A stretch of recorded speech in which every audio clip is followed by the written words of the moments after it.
Hey, everybody, welcome back. Roundtable number 53. I got Ian and Paul on board, Mark from Rams Up here, and we're going to walk through a few things. First thing we want to do is final thoughts on this Rams Bears game, as painful as it is. Hey, Ian, you did your Orchestrated Rams film study. Did you learn anything good or bad from that? I think I know what the answer is. Fill us in. How do you feel about this game after really scrutinizing the Rams on film here? It's unfortunate. Watching the film, I feel the same exact way as Coach McVay as he was, very upset about we felt like we outplayed them for a majority of the game. And then you look up the scoreboard and you're like, how is it this close? Or how are they ahead? It felt exactly like that. The Rams, even though it annoyed the hell out of me to see them not use 12 personnel a bunch, which is insane when that was a good winning formula against a good defense against the Niners, a 4-3 defense. Bears also run 4-3.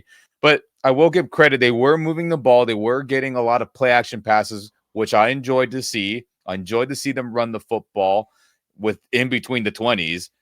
But when they got to the red zone, especially 10-yard line or in, everything was passed, and it was just irritating to see that. Feed Kyron Williams. Give him the ball. He made incredible jukes and cuts in situations where nothing was there earlier on drives, and I don't see why that couldn't have been the case when you're in the red zone where he can read it, bounce it, bend it, like a zone kind of concept.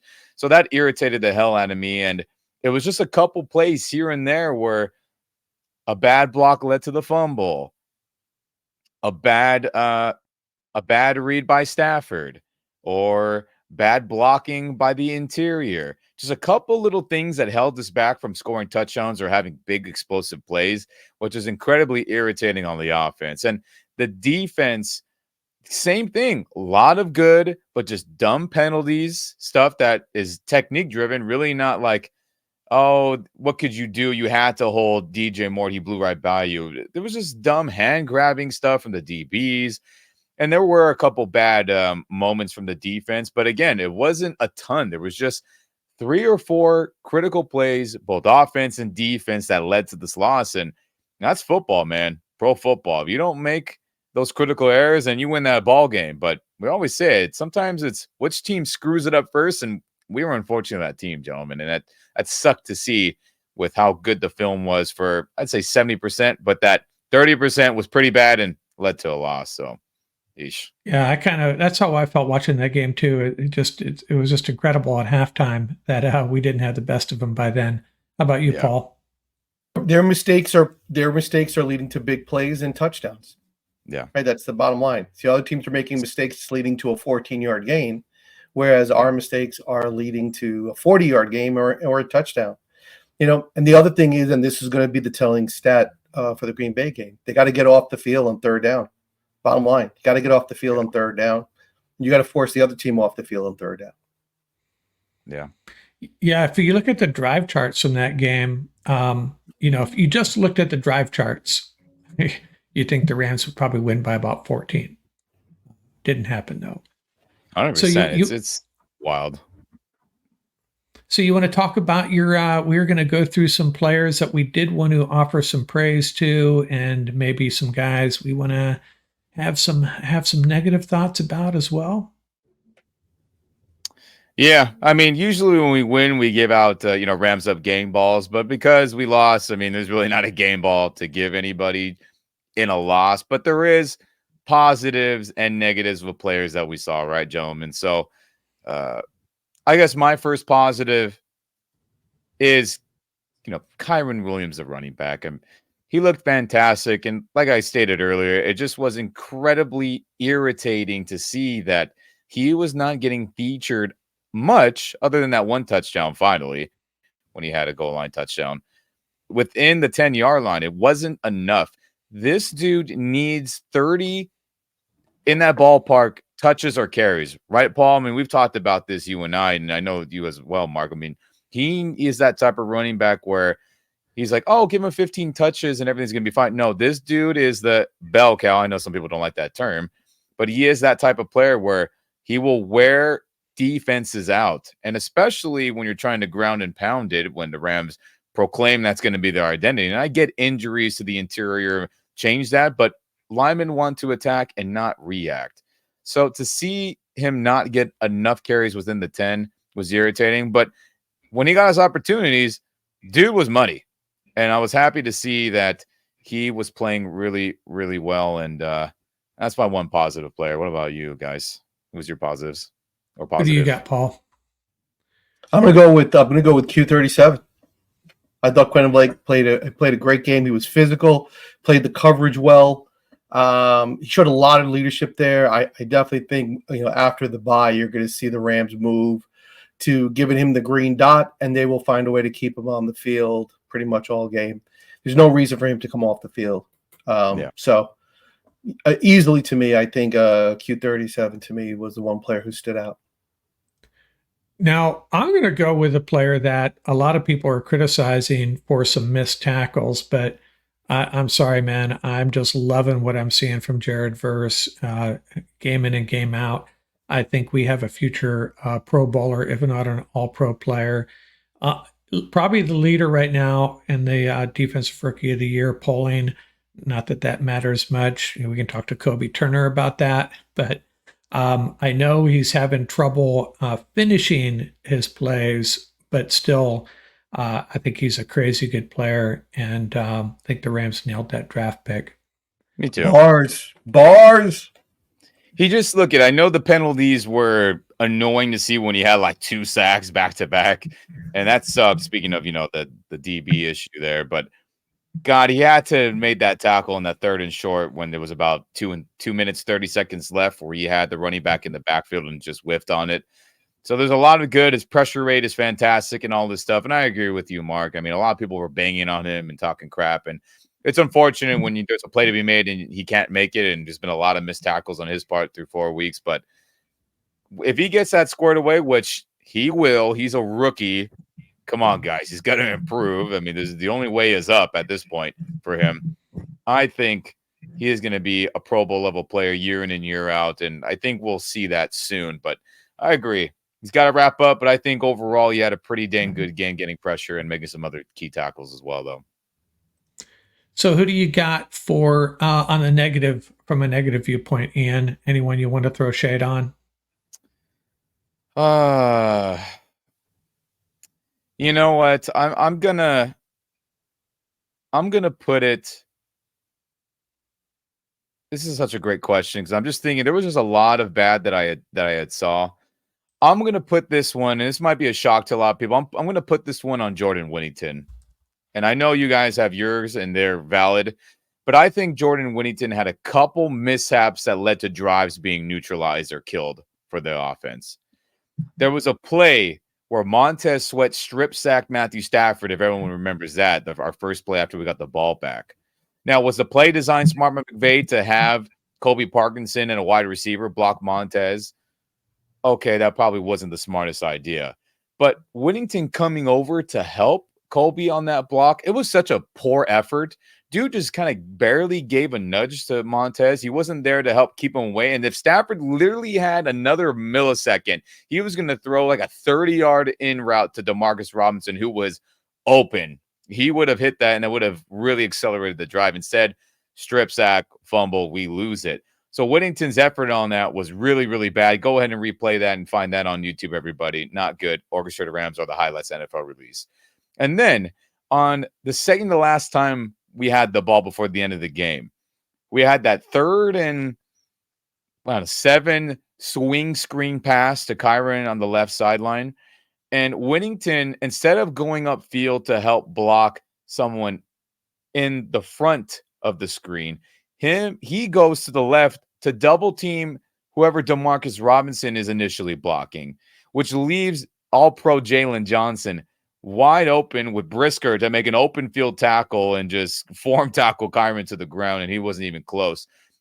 If Whittington was up forward and at least gotten in the way of one of the two, I think Kyron bangs his way that extra 3 yards and gets a first down and we continue it. So those were 2 rookie mistakes. I get it. He had some good catches. He ran some good routes. He had some other key good blocks. But those were 2 impactful plays that I believe he screwed up and really killed drives that should have been continued and probably should have gotten points out of eventually. Man, I think I'm going to cut him from my fantasy team after that, Ian.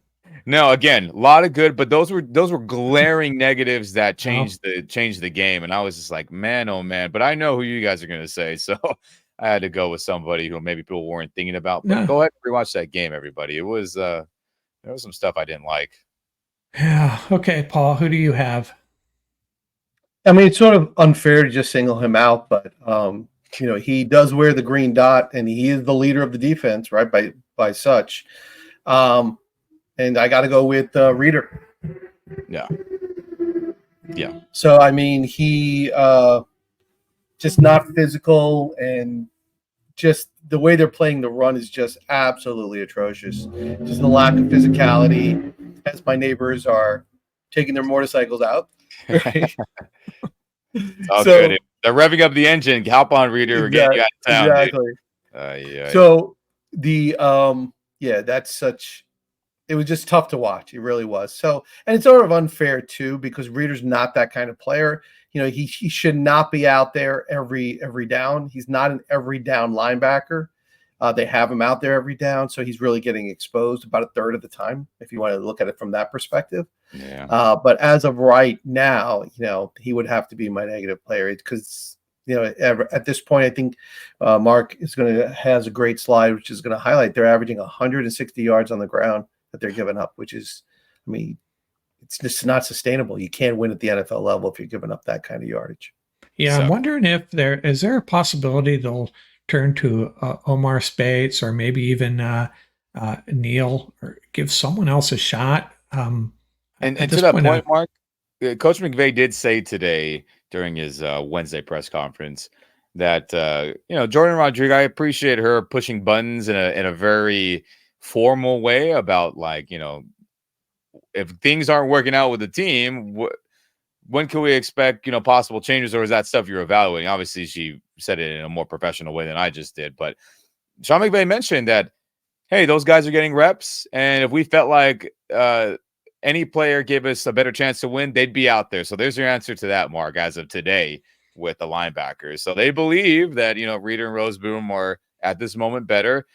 The film don't lie. We saw a lot of crappiness. I mean, they got bulldozed in a couple of the big run plays that was just absolutely insane. You can check out the Orchestrated Rams segment where I highlight one of those where it was just insane how bad they were on that run play. But to answer your question, McVay believes in them too right now. Fair enough. Yeah. So mine is, again, talking about defending the run, and we talked a little bit about Pro Football Focus grades and how wacky they seem to be, but Cam Kinchin's his pass coverage grade is pretty pitiful, and he seems to show up a lot on film and during the game. It's just not being where he needs to be, taking bad angles. And I don't have the benefit of watching all the tape you guys watch, but just from watching the game, he kind of stands out to me as a guy that maybe just hasn't quite figured it out yet. And hey, we don't have John Johnson. He's the next man up, but I think we all have to be a little bit disappointed in his play so far. Yeah, for sure. I mean, there was a couple plays, right, Paul, where he just took a bad angle, and it was just, what are we doing, dude? And then, McVay's talked about it. I mean, he's like, hey, guys who we wanted to sit back and learn and develop are thrusted into playing time. Definitely was talking about Kitchens and some other guys. But yeah, no doubt about it. Kitchens has not looked good filling in for Johnson, a traditional safety or the dime. And it's unfortunate, but hey, third round picks. I mean, we're hoping for a little bit better, and we just hope that he improves as the season goes on. But he had a bad day, no doubt about it, against the Bears.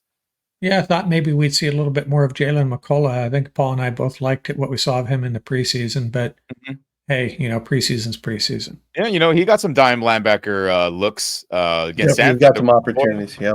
I mean, he had some screw ups that the 49ers luckily didn't take advantage of last week for sure. But we'll see. I mean, everything will be up for grabs in the bye week, I believe. And we'll see. A lot of those safety difficulties against the run go back to very fundamental principles on defense. Is lining up and being able to play the proper gap.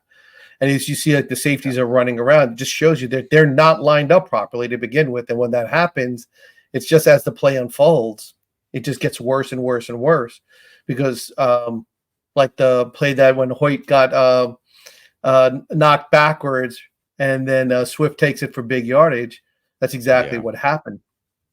They were trapped on one side. So that's an extension of some of the really bad scheme that the Rams are throwing out there.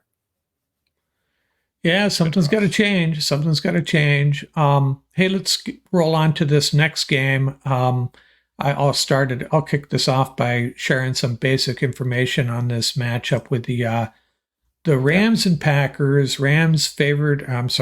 The Packers favored by 3.5. The 100th meeting between these teams, pretty even over the years. Packers have won the last 4. All of those in Green Bay. It seems like I think this has been discussed every time the schedule comes out. Why are we always in Green Bay? And I think at least one of those was a playoff Felt game. that way right? for a while, though.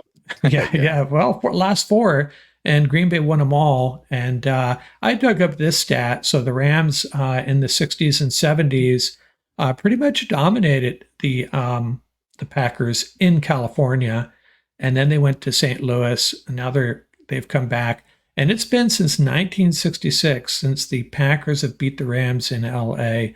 Just a little fun stat there for you.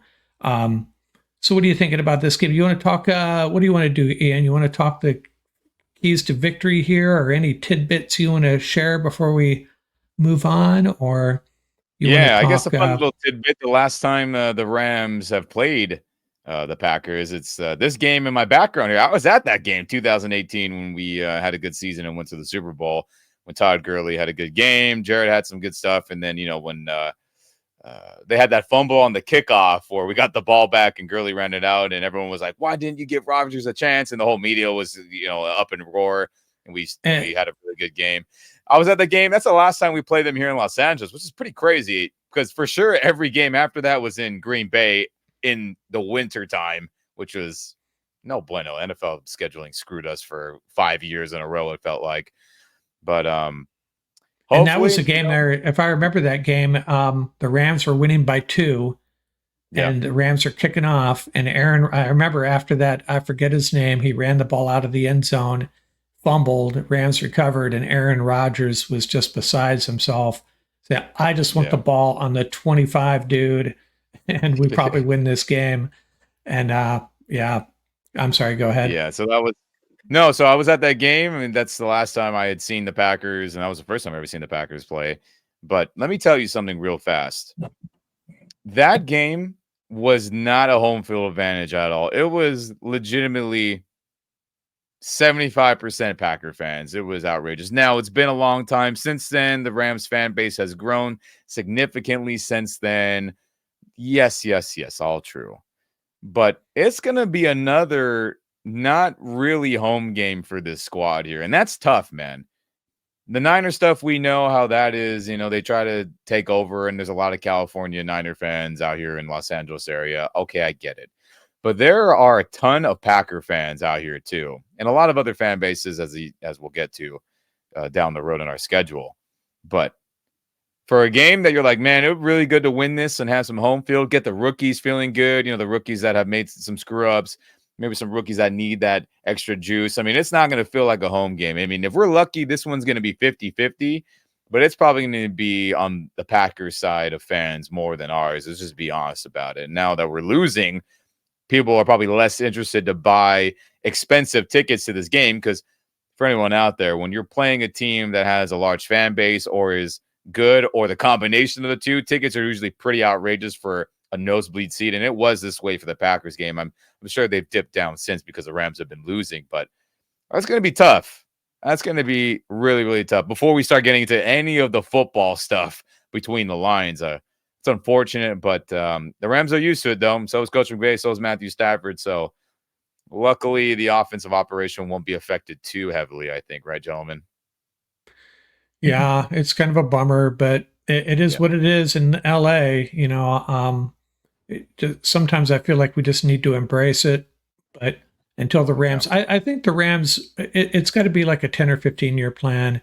If they continue to put a good product on the field and draft guys like Puka Nacua, and Jared Verse. These football fans in elementary school are going to grow up Ram fans. That's what I'm hoping. And so it's gonna take 10 or 15 years, and Rams need to get to another couple Super Bowls. That might do the trick. Maybe we'll bring in some more Long Island Ram fans too if keep Paul winning. does his work out there. So one of my favorite Green Bay Packer, Yeah. Don Majikowski, was from Buffalo, New York. Remember when the Magic Man played for the Pack? Big number 7. So yeah, but we have to talk about. Let's be honest. The Packers have the worst color scheme in the history of pro sports. You know, the phlegm and mucus. Come on, got to change those colors up, Green Bay. Yeah, what I can't figure out is I'm going to throw shade on Green Bay if there's any Packer or Wisconsin natives. I know a couple of guys from Wisconsin that are big Packers fans, and they're in California now. And I just don't know if I'm a free agent, NFL player. I'm telling my agent, I'm not going to Green Bay. Okay, I don't want to move to Green Bay. Sorry, that's just me. But I don't know if NFL players feel that way, but I certainly would. On behalf of the entire Rams Up family, our apologies to Green Bay, Wisconsin. I'm sorry. Yeah, my apologies too, but I'm just being honest here.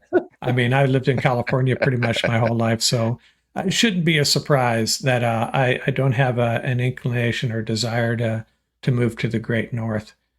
And same thing with Minnesota. I mean, sure, they're great places to live, and the people are wonderful, but I don't want to live there. Is all I'm saying. It's fair. So, what else? Go ahead. No, I said that's fair, man. I mean, that's why we pay all those high taxes out here, right, Mark? I mean, right. That's a part of it. And Yeah. oh well, we're doing okay. We're doing okay, But I guess your question, keys to victory, then, huh? I mean, I feel like it's just the same crap every time with Coach McVay. Just run the damn football. Keep the ball away from an explosive Packers offense who leads the league in explosive plays, by the way. Rams are ranked last or near the bottom, if my memory is not wrong there. They're definitely bottom 3. They're probably last, if I remember reading that correctly earlier, of giving up explosive plays on defense. So the mismatch is there. But how do you help that out? Control the clock. Run the football. 12 personnel. Get 3 tight ends out there if Davis Long's back's okay. Do what you got to do to keep the ball away from Jordan Love and all the receivers, a fantastic run game with Josh Jacobs, a good O-line. I understand the defense is good, but you have to stay committed. It worked against the 49ers, all pro level team defense. Packers have tons of players too. They are, vulnerable in the run at times. They're not perfect. So that's how it's got to be. And then obviously take your play action shots and give your receivers one-on-one opportunities when you run the ball effective enough, just like we did against the Niners. So that's the main game plan. And then defensively, it's going to be a tough road. Let's just be honest about it. I mean, guys, if we look at this little chart here, I'm going to pull up. So it's a little XY chart, as you can see, and team success on both sides of the ball. So you see the Rams are in that middle to the right where it's, good offense, poor defense. So it's going to be an uphill battle. As you can see, the Packers are in the upper middle, so they have a very well-balanced team. And it's just going to be a long journey here for the defense. And it's the same thing. Can the front 7 get to the quarterback and take him to the ground? It's really that simple. The Bears game would be different. The Cardinals game would have been drastically different if guys could just wrap up and get the quarterback to the ground. But here we are yet again playing another mobile quarterback that can run around and create and even, take off and get serious yardage. So every week it's not going to change. The Rams defensive front, and whether it's blitzing or just a 4 or 5 man rush, they got to be able to get to the quarterback, keep him contained, and get him to the ground somehow. Because I know we talked about Jared Verse, and I know we talked about other players, but they're getting there. Jared Verse, he didn't have his sacks because they got taken away, but finished with winning 50% of the time, and he is in that top 10 of pressures and hurries and all that. So can that guy finally get some quarterbacks to the ground? And same thing with Braden, same thing with Kobe and Byron. That's going to be the main key because the cover 6 scheme that we run is not working right now. The combo coverage that we do run is not going well at the moment either. And it's going to be up to the front to save the day. But I will say this, which I am excited about. Guys, we are going to get back Darius Williams for this game, most likely, as he was activated off injured reserve. Now, everyone wants to hammer on Tre'Davious White, which I understand. But this was supposed to be our number one corner who was going to be matched up with the top receiver of the opposing team. So this is a very, very big deal that if he plays this game, and I feel a little bit better about the secondary because Darius Williams last year with Jacksonville, according to all metrics, gave up one of the least best passer ratings. So he was playing really good. Quarterbacks were not completing passes on him. He had interceptions. He had tip balls. I mean, he was a top 10 corner by every metric you can put out there. That's why he came back. That's why we re-signed him. So him being there gives me the hope that things will be better. And maybe Okello gets to start opposite of him on the outside. That would probably be beneficial. But it's all about the front seven, regardless of how D-Will looks or doesn't look. And those are my keys to victory there, gentlemen. I mean, run the ball, control the clock, keep it away. And then when we aren't there on defense, the pass rush has to get home. It has to. Yeah, let me share. It'd probably be a good time. Let me share this stat slide with you that might put things into perspective here. And you're talking about running the ball. And my concern is Sean McVay is going to see these stats. And if you look at the bottom right there, the Rams are 8th in the league passing yards per game. And if there's an area the Packers have struggled, it's defending the pass. So I agree with you. I hope they are dedicated to running the ball, but I have a feeling that may not be the case. But I do think you're right that Darius is a big deal, and I think I'm actually in my game picks coming out in another day or two, and in my preview, I'm making an outlandish prediction that Darius Williams is going to make a really big game-changing play because he has a history of doing that, especially with the Rams. Yeah. So, and another stat here that concerns me is, the Packers do have 13 sacks. But what is interesting is, they're 0-2 with Jordan Love as their starting quarterback, which is kind of crazy, right? So I don't know. We'll see. But I think you're right. Darius Williams, it could have a domino effect on that secondary, right? They can use Kobe Durant a little bit differently.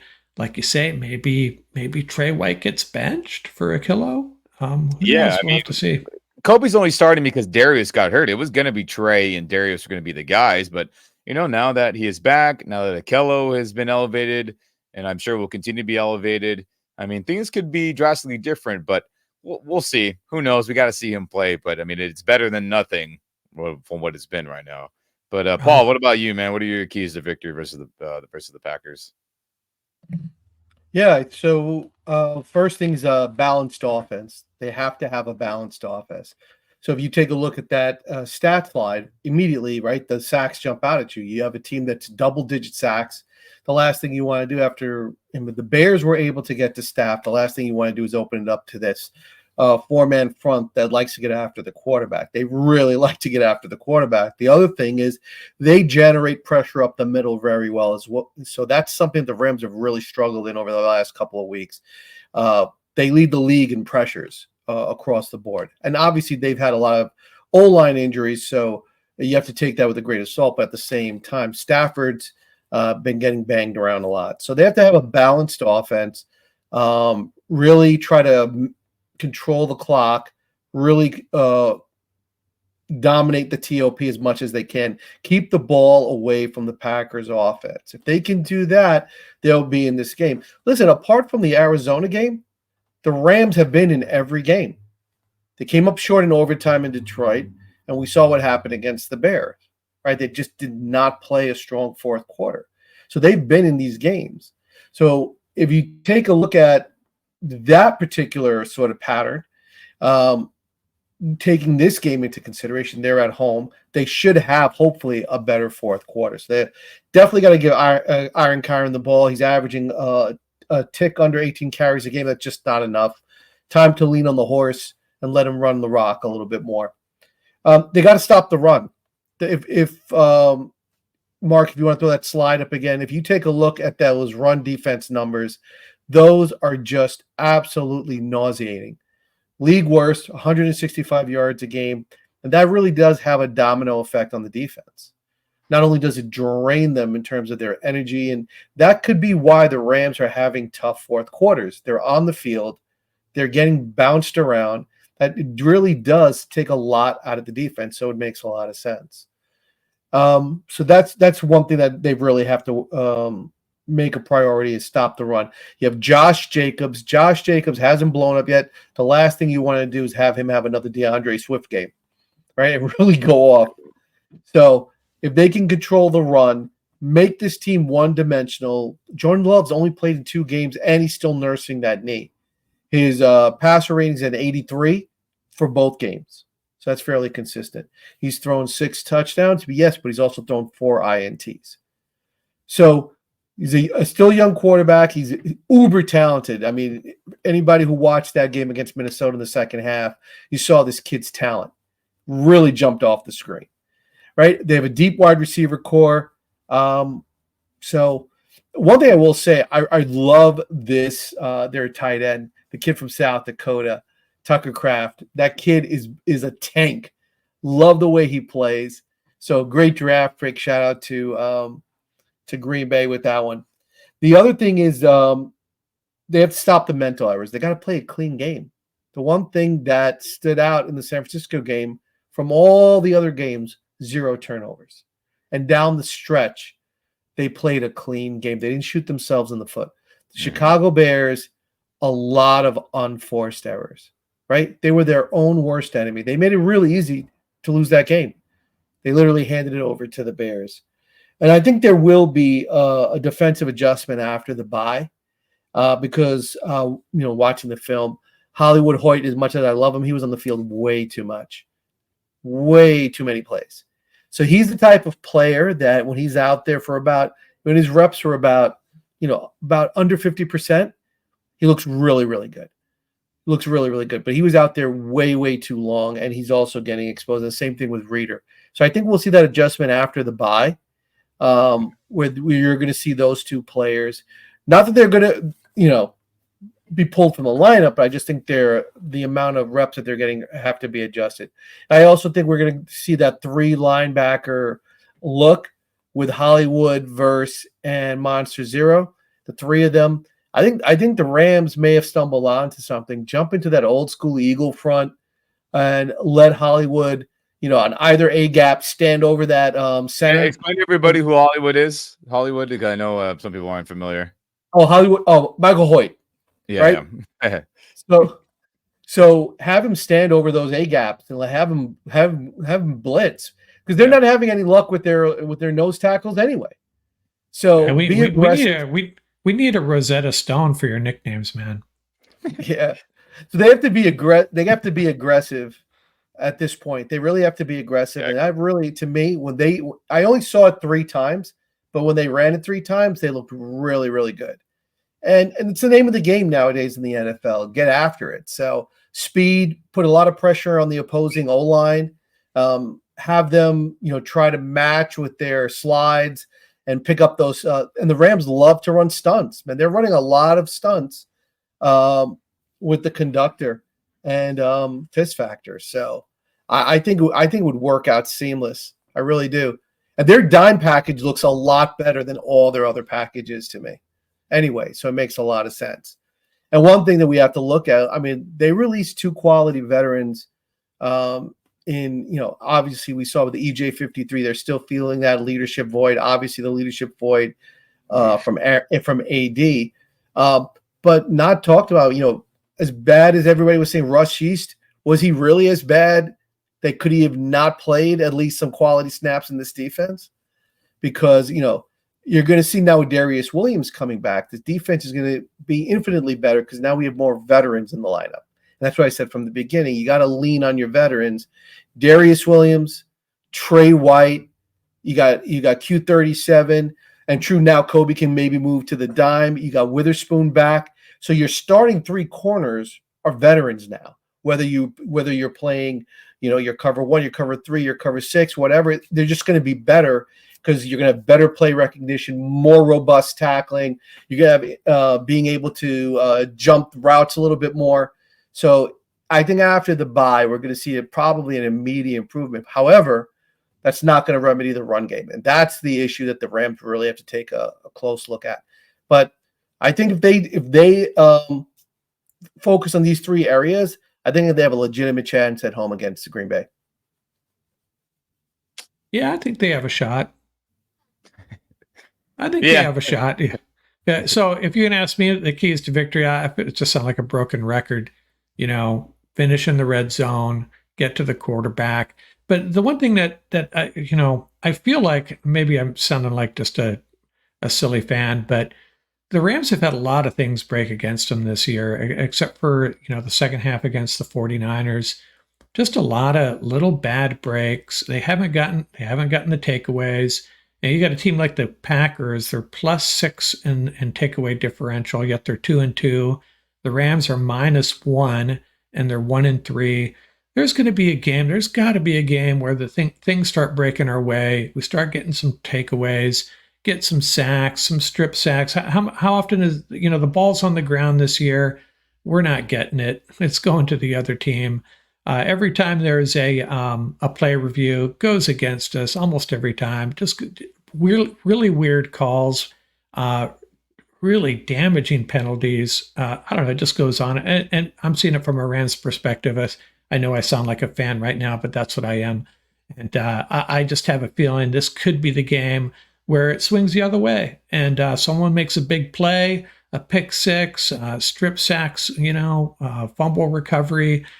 We get a short field and an easy touchdown. Those things aren't happening for us. They haven't happened for us all year. And good teams make their breaks, and the Rams got to start making them. Yeah, I mean, guys, it's about the offense and getting a lead. I mean, the least amount of time with the lead this season. Dolphins are the worst. With obviously they have a third string quarterback playing. But Rams are not that far, behind in terms of the placement. They're at the second worst. So we somehow got to get points and just play that keep away game and get away from this crappy stat that we're a part of as fast and as often as possible, right? Play that keep away. So we'll see what happens, And I mean, on top of that too, I mean, McVay era offense scoring through week 4. It's, this is not that far away as bad as the disaster 2022 season when everyone's hurt. So, we're on that same parallel path where things are not going well, but so be it. Play keep away, run the ball, play action pass. It helps the offensive line, helps your backup receivers, helps with obviously the backup line, helps your quarterback, keeps the defense honest, and that's all you can do. Because defense, it's not good right now. Jeez. And an extension to Mark's point, I think that's a very astute observation, is that when you talk about making breaks, I think there's one area that's not being talked about enough, and that's the game management, the game within the game. So a lot of times people, reference coaching and they'll talk about the X's and O's and, the type of formations you're throwing out there. But the game within the game is really the game management, right? If you watch, for example, Andy Reid and his game management, right? Dramatically different than 90 to 95% of the coaches out there. Yeah. And, because you can control the tempo, you control momentum, and like you were saying, you're setting your team up for those opportunities to make those big plays. The Rams have not done a really good job in terms of their game management, taking chances at your own 15. It just, regardless of, I mean, you could say whatever you want. I drew it up this way. If the players had done it, would work, but that's every play. Every play, if executed the way you drew it up on the board, right, it would work. But that would be Madden. That wouldn't be the real world. So yeah. That's the idea. So the idea is, like, you really the Rams have to do a better job of game management and knowing when they have to put in the holster, play a more conservative game, and when they have to open it up and turn it loose, right? And I think that's something when you have a veteran quarterback like Optimus 9, it's like you have that luxury when you want to cut it loose. You can let him, you can do things like let him audible and things like that. We saw that with that draw play to Kyron. That was like a thing of beauty, right? Mhm. So there's a lot in the game within the game part of it that if the Rams were more consistent, I think smarter, we would be talking about a very different outcome in that Chicago Bears game. Sure. Sucks. Totally agree. Should be 2-2. Yeah. And you know what? And real quick, I mean, I'll call myself out here. If everyone wants to go back to Roundtable when the schedule came out, I had losses against the Bears. I had a loss against the Packers. And, it just that we're just ended up here in a weird, different route. But, things have just gone way worse than I originally predicted. And I originally predicted this team to be 10-7. I mean, they're still kind of on that path of a possibility. But I expected more from coaching to be better. I just did. And it hasn't been that way. Yeah, I mean, we've talked about this. It's understandable that the offense would struggle with all the injuries, but we really can't say that about the defense. The defense has just underperformed. They've really haven't been shorthanded. I mean, all started with Darion Kendrick. How important was that? Darius Williams, but good teams can still play good football down a couple of guys, and this team hasn't. Of course, we all thought they'd have Ernest Jones in the middle as well. Yeah. So there's that. Yeah. So it's like Voldemort. You say that name and everyone cringes and is like, "Oh, don't say it. Don't say his name." In a, obviously not like an evil character way, but as like don't even bring it up. Yeah. But there are three things that the Rams theoretically are doing well, and if they continue to do well, can really turn around their season. Number one, they have a sledgehammer ground game if they ever get it going, right? That coupled with the fact that now they have their offensive line quasi-healthy. They have a core 5 guys that are rolling out with the regular. So, get that ground game going. So, that's number one. Number two, you got a veteran quarterback that's probably top, one of the top in the league, right? You can play a game that's a little bit more sort of up here as opposed to just, frantic. So that's another thing that's going in their way. And the third thing is they can generate pass rush. They've shown that they can generate a consistent pass rush and come up in clutch times and come up with sacks and, turnovers are still working out, but at least, they can generate pass rush. If you take those three things and build on those three positives, the Rams can overcome a great deal until after the bye when they get a little bit healthier. So, I mean, to me, those are the three things that stand by. I still think they got a deep wide receiver room that's going to help them. And like I said about Tyler Johnson, I would really – two things are going to either happen. Either we're going to see him have a great game where, they had a talk with him and they got his attention, or we're going to see his snap count be like at 0 and we're going to see him get moved. So it's going to be interesting. So there are a lot of different sub-stories in this game, which are going to be really, really interesting. But this game is going to fall squarely on McVay and the game plan and his ability to stick to that game plan for 60 minutes. That's what this game is going to come down to. Yeah. And we have a kicker. We finally have a kicker. We have a special teams unit that's with the X-Men and with Evans. Evans has been booming him and dropping them in the 20. And our ST now is no longer a liability. So that's another great point. That's another really nice advantage. It's not just a push anymore. It's definitely on the plus side of the equation. By the way, that missed kick, they were saying, "Oh, it was the laces, it was the wind." That was just a bad kick, wasn't it? I mean, he didn't come close. Like it. On film, you really can't tell if the laces were towards the kicker or not. So, we'll go with what coach said and what the players and all that. So, hey, he made his other long, 50-something yarder. So, I mean, hey, we know he can do it, which last year we always held our breath. I mean, you always kind of hold your breath anyway. But last year was like, there's no shot. And McVay would never even allow a kicker to even try a 45 or longer kick. So, I mean, shout out to Cali Cardi, Kid Cardi here, doing a good job. So, I mean, Mark, though, I know you want to save your final score prediction, but if you have an early one, what would that be? Do you know? If you want to throw one out? Well, I think the Rams are going to make a big play on defense finally, and they're going to get some easy points, some cheap points. Joshua Carty is going to have a great day. Mhm. The Rams are going to play some smart football, put it all together. And I haven't really thought about a score, but I think it could end up being a high scoring game Yeah. because I think the Rams offense is going to have to put this team on their shoulders. What do you think? Throw numbers out there. This is your early one. Yeah, I'm getting there. I'm just spinning my wheels here. I'm gonna go 27-23 Rams. It's reasonable for sure. I mean, it's very, very possible. Yeah, if you got 7-3 on the on your scorecard, you got a good chance of winning the pot. So 27-23. 7-3. It sounds like that Jets game where we won back in 2016, where it was like 9-3 we won.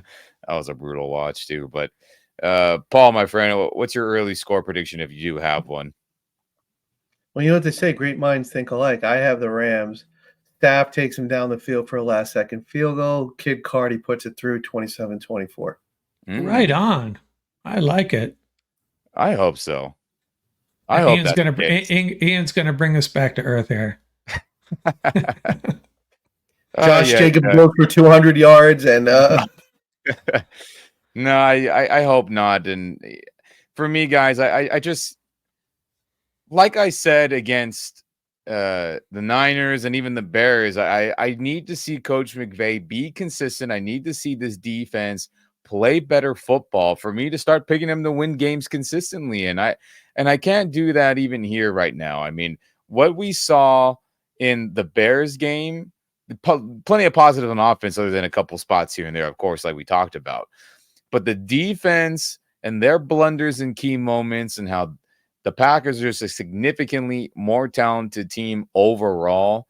I can't pick the Rams to win. And if they do, heck yeah, I hope they do. I'll be rooting for them. But based on all the data we have through 4 weeks, I can't pick them and just and lie to everyone's face here. I can't do it. So my final score, my early score prediction, I'm expecting 31 to, oh goodness.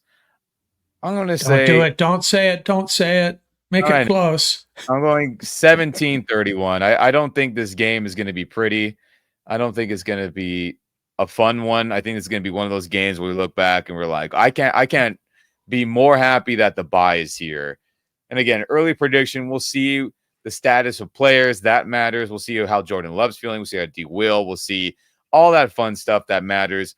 But just based off my gut, what we've seen and how the Packers are just absolutely incredibly explosive, and we're ranked last in a lot of categories, I think they're going to score a lot of points on us. And McVay is going to revert back to the McVay special where pass, red zone pass, which sets your quarterback up to get hit, puts your backup lineman at a disadvantage, and puts your backup wide receivers at a disadvantage when everyone's going to be playing a lot of zone as well. So I can see this being ugly. I hope I'm wrong, but my early prediction, 17-31, it's going to be one of those ugly days. We're just going to be happy that the bye is here and regroup. Yeah, and fair enough. One major story in this game, which is going to have a carryover effect for the entire season, right? Yeah. This is a very physical ball club. Green Bay, regardless of what anybody wants to say about them, they are a very physical ball club. Shout out to Coach LaFleur, right? This is a physical ball club. If the Rams do not match that physicality within the first 5 minutes of this game can get away from them very, very easily on both sides of the ball. They have a physical front, right? They are aggressive in the secondary, right? They have good size at corner. Look at their corners. These are not little corners, right? They like to get in the face of the receivers. They take chances, right? On the offensive side of the ball, they haven't got the ground game unleashed just yet, but they've got a good, rock-solid, physical offensive line. The Rams have to match that physicality, and I really hope the Rams coaching staff are focusing on this because there aren't enough formations in the world that you can throw out there against a physical ball club that's going to stop that physicality unless you match it with physicality. Okay, so you can run all the formations you want, condensed, spread, empty, whatever you want. It's not going to stop the fact that Green Bay is going to come at you, and they're going to punch you in the mouth just like every other team. They've watched 4 games, and they're like, oh, interesting, right? And they're going to try to run it down the Rams' throat. If the Rams do not match that physicality early, they're going to smell blood in the water, and that this game is going to be a wrap by halftime. Yeah, I almost feel like I want the Rams to take the ball first in a game like this. Just run it down the field. Yep, absolutely. Just take it down the field, punch it in for 7. If you have to go for it on 4th down, go for it on 4th down. It's okay. You got to change the psyche of this team in the red zone. They are way, way too passive in that red zone. That one of the plays that really stood out at me was Staff held the ball and looked to get it to another receiver. He had a receiver 2-step drop, boom, get it out, and let the receivers do the work. Staff's taking a lot on his shoulders that he doesn't have to. Get it to those receivers, let them do the work. He does not have to do everything, and that's what happened. A lot of those short-circuited plays against Chicago, I don't know if that jumped out at you. It was him trying to do a lot. He's trying to carry too much weight on his shoulders, and that you got to put on the Rams coaching staff because he feels like he has to. Yeah. That's a bad recipe, bad recipe. Look at when the Rams were moving the ball quickly. He was getting the ball out. That the stats are very consistent. When Staff gets the ball out and he has 3 seconds of time, the ball's coming out, and it's a very high completion percentage. It's above 60%. Hey, maybe we should take a moment. It's official. Dodgers Padres. Got the game here on my background. That's going to be an interesting series. Padres are going to be a tough out. We don't need to talk about it, but I just thought I'd share that. Let's say right now, Showtime MVP. There is no question. Blunt force trauma for MVP, baby. Yeah, someone was pushing back on that because he was a designated hitter. And they don't know baseball. Yeah, it's that simple. They don't understand baseball. Yeah, his season was incredible. I don't know how you vote for anybody else. We're hoping for a not so rough October from the Rams, and I hope Dodgers don't continue to give me rough Octobers like they have majority in my adult life. So that's all I got to say about that. That manager of theirs, which will remain nameless. Yeah, with the money they've spent, this roster that they built, and their pitching staff is in kind of bad shape, but hurt still, all the time. Yeah, But Firewalker made it back. Knock on wood. Firewalker made it back. He had that great game. So hopefully, listen. Walker Buehler?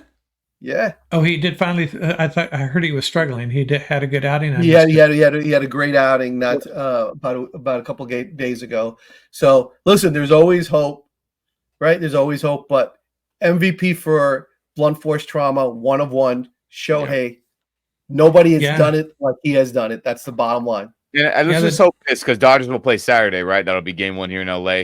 Get a win, get some good winning juju in the city, and then hopefully Rams could, absorb some of that playoff energy and be awesome. Get a win out in Inglewood, please. and shout out to Optimus 9. I know he's going to rock the Dodger cap at the next presser. He's going to do that because that's the kind of dude he is. Yeah, it should be fun. Dodgers Padres, big brother, little brother. Going to be fun. Going to be stressful. Padres have a great fan base, and they just want this so bad. And I think Dodger fans, as you know, Dodger fans are great fans, but I think they're a little spoiled. I think, but Padres fans certainly aren't. But yeah, the Dodgers have been falling short though, so maybe they're just as hungry at this point. Yeah, hopefully all those Dodger fans who are Packer fans spend all their money on Saturday and then don't show up on Sunday. Yeah, there you go. There you go. Oh, great marketing strategy. I like it. Yeah. It's irritating. Okay. To all the LA Packer fans, go to the Dodger game. We encourage it on behalf of the Ramblers family. Go to the Dodger game. Did you have any other goodies you wanted to share, Ian, before we wrap things up here? No, I it's just simple.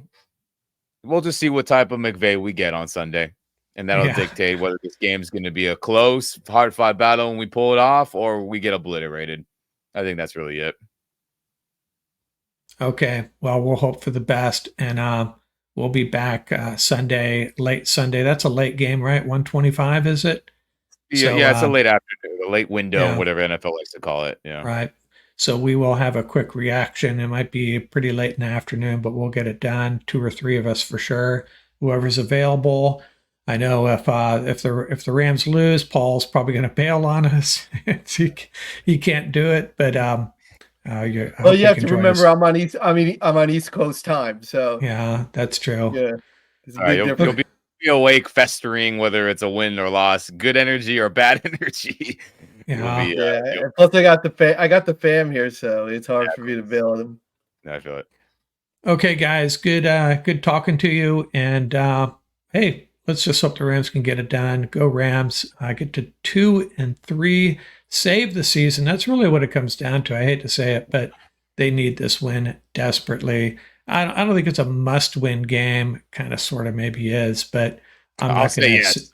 I will. Yeah, I mean, you look at their schedule, and man, it's like, where is the break coming? They got to, they get the Raiders, a couple other games that they should be able to win, but yeah, who knows? They got some tough ones coming up. Okay, Come on, boys, guys. bring the thunder, baby, bring the thunder on Sunday. Yeah. Okay, guys. Thanks a lot, and we'll talk soon out here. Ramley forever. Please win.